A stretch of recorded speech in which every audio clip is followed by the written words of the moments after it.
જય Dwarkadhish. Dwarka today Facebook live page અને હું વૃંદા પાડ્યા આપ સૌનું સ્વાગત કરું છું. આપ સૌ કોઈ જોઈ રહ્યા છો. સોરી. ભગવાન શ્રી દ્વારકાધીશની દિવ્ય ધ્વજારોહણ વૃંદા પાડ્યા સાથે દ્વારકા ટુડે ફેસબુક પેજ પર. સોરી, મારું ટ્રાયપોડ હું થોડું દૂરથી શૂટ કરું છું અને ટ્રાયપોડ પણ હેરાન કરે છે.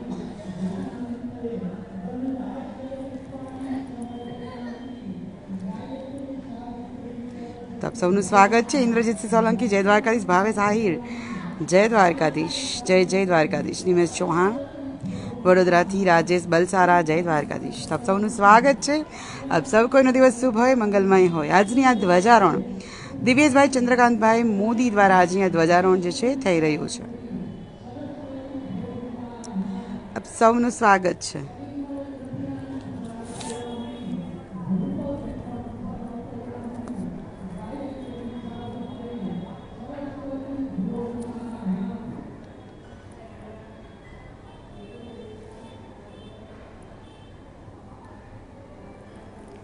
તો શરૂઆત કરીએ. ભગવાન શ્રી સોરી, હું આજ બહુ જ માફી ચાહું છું કે મારાથી ટ્રાયપોડ હેન્ડલ નથી થતો.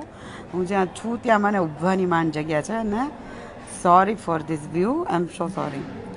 તો શરૂઆત કરીએ.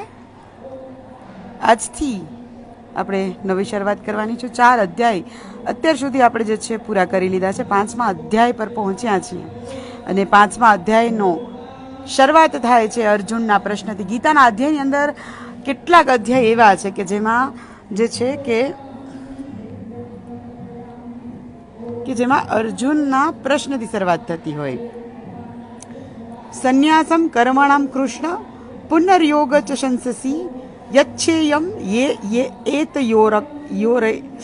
એતમ સોરી યચ્છે એતયોરક્યમ તન્મે બ્રૂહિ સુનિશ્ચિતમ.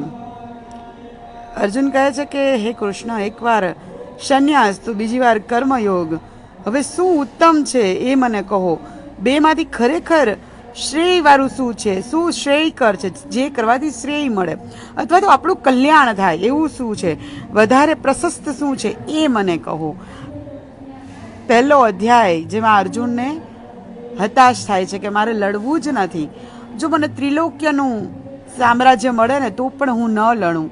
તો આ એક હસ્તિનાપુરના રાજા થવા માટે મારે શું કામ લડવું જોઈએ, જ્યારે મારી સામે મારા સ્વજનો છે, મારા ગુરુ છે, મારા ભીષ્મ પિતામહ છે અને જે કૌરવો હોય અંતે તો મારા જ છે. અર્જુન વિષાદ યોગ, પ્રથમ અધ્યાય જે છે અર્જુન વિષાદ યોગ થાય છે. આખી જ ગીતાની શરૂઆત જ સંશય અને પ્રશ્નથી થાય છે. ધૃતરાષ્ટ્ર પ્રશ્ન કરે છે કે ભાઈ સંજય, મારા અને પાંડુના પુત્ર શું કરે છે. આ પ્રશ્નથી આખી ગીતાની શરૂઆત થાય છે.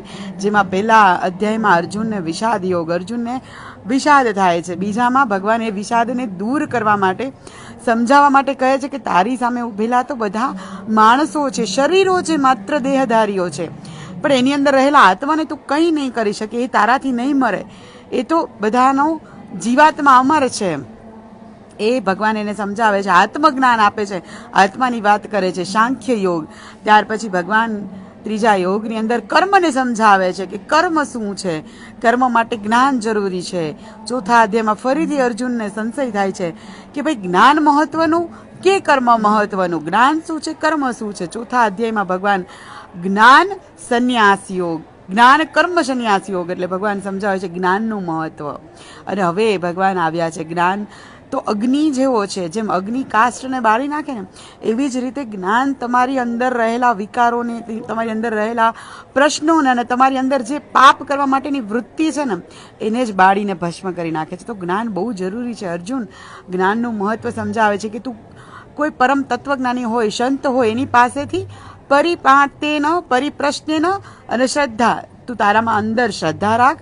પરિપાતેન એટલે સાષ્ટાંગ દંડવત કર અને પરિપ્રશ્ન સાથે તું કોઈ પણ તત્વજ્ઞાની પાસેથી તું જ્ઞાન મેળવ. અને આપણી સમક્ષ સુંદર એવી લાલ અને સફેદ રંગની ધ્વજા જે છે ખુલી ગઈ છે. સૂર્યચંદ્રના ચિહ્નો અંકિત. આપણે બીજી બાજુ પર છીએ એટલે જોઈ નથી શકતા. જ્યાં સુધી સૂર્યના ચંદ્રનું અસ્તિત્વ છે ત્યાં સુધી આ ધ્વજા આમ જ આ ધ્વજદંડ પર લહેરાતી રહેશે. એ માટે ધ્વજાની અંદર સૂર્યચંદ્રના ચિહ્નો અંકિત કરવામાં આવે છે. આજની આ ધ્વજારોહણ દિવ્યેશભાઈ ચંદ્રકાંતભાઈ મોદી પરિવાર દ્વારા આજની ધ્વજારોહણ જે છે કરવામાં આવ્યું હતું.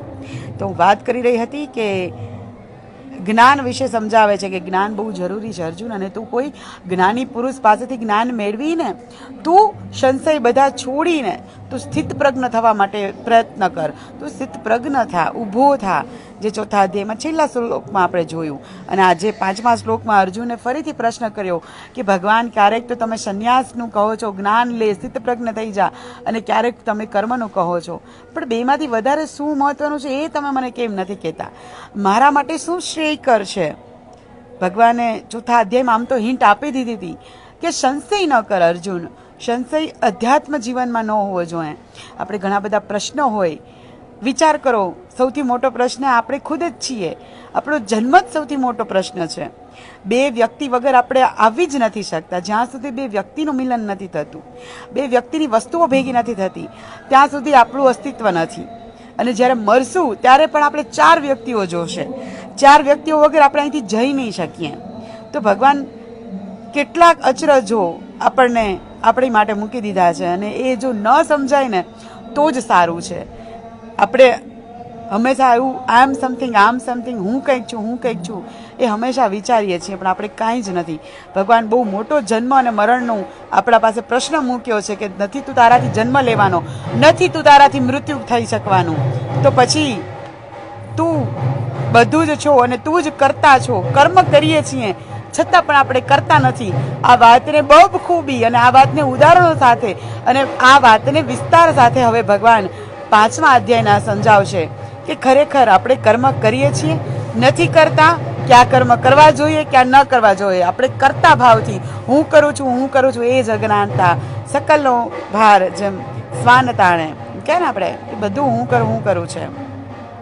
તો હવે 5મા અધ્યાયમાં અર્જુનની સાથે સાથે ભગવાન આપણે પણ સમજાવશે ખરેખર કર્મ, ખરેખર જ્ઞાન અને કર્મ સંન્યાસ યોગ. કર્મ કઈ રીતે કરવું જોઈએ. સંન્યાસ એટલે કે જેણે ત્યાગ ભાવના, આપણે કહીએ ને સંન્યાસી, ભગવાધારી જે હોય કે જેણે સંસારને ત્યાગી દીધો છે, જેણે સંસારનો મોહ મૂકી દીધો છે, એને સંન્યાસી કહેવાય. તો હવે 5મા અધ્યાયમાં આગળ ભગવાન આવતીકાલે શું સમજાવે છે એ સમજીશું. તો રોજે ભગવાન શ્રી દ્વારકાધીશની દિવ્ય ધ્વજારોના દર્શન માટે અને ભગવાન શ્રી દ્વારકાધીશની મંગલા આરતીના દર્શન કરવા માટે, તેમજ દ્વારકાથી અવનવીન માહિતીઓ માટે થઈને like, comment, share Dwarka today. Vrinda પાડ્યા સૌને જય દ્વારકાધીશ. સોરી, વાંચ બધાના નામ નહીં બોલું કોમેન્ટની અંદર, કારણ કે હું બહુ જ એક માંડ ઊભી છું ને માંડ ટ્રાયપોડ કંટ્રોલ કરી રહી છું. તો સોરી ફોર ધીસ. વિડીયોને વધુમાં વધુ શેર કરજો અન્ય લોકો સુધી. સૌને જય દ્વારકાધીશ.